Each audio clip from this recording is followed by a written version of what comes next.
Mabuhay Pilipinas! Maligayang pagbabalik dito sa aking channel, pero kung bago ka lang, pasuyo ng like and subscribe. Salamat agad. Ngayong araw ng Sabado, May 25, 2024, mga kababayan, ito pong binabantayan nating tropical depression ay 2 beses na pong naglanding dito sa ating bansa. Sa ngayon, ang sentro nito ay nasa lokasyon po ng coastal water of Calbayog City, Samar. At ang bugso ng hangin nito ay nasa 55 km per hour.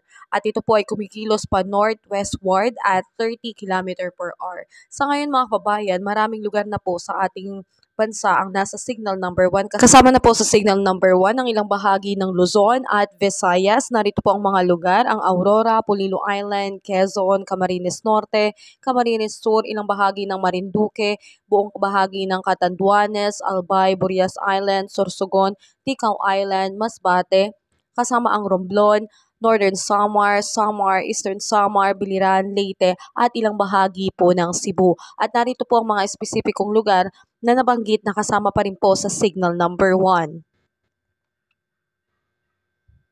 Yan, pwede nyo pong i-post para makita po ang mga lugar na nasabi na nasa signal number 1. Sa ngayon mga kababayan, inaasahan po natin na maging dito sa bahagi ng Luzon, kasama ang Metro Manila, ay makakaranas po tayo ng maulap o makulimlim na panahon at malaking tsansa po ng pagkakaroon po ng malawakang pag-ulan dahil tayo po ay naapektuhan ngayon ng trough nitong aghon. At asahan din po natin na ngayong araw po ay magiging malakas po ang pag-ulan sa mga sumusunod na lugar dahil inaasahan ng pagkakaroon ng moderate to heavy rain po dito sa southern portion ng Quezon, Polillo Island, Marinduque, and eastern part of Romblon, kasama ang Samar, Eastern Samar, Biliran, and the northern portion of Western Visayas, Leyte, and Cebu. At asahan po natin na mas malakas po ang ulang maaasahan dahil abot po ng 100 to 200 mm po ang pag-ulan dito sa Bicol Region, Northern Samar, and northern portion of Samar po. So mga kababayan, tayo po ay mag-ingat. Ugaliin po nating laging maging updated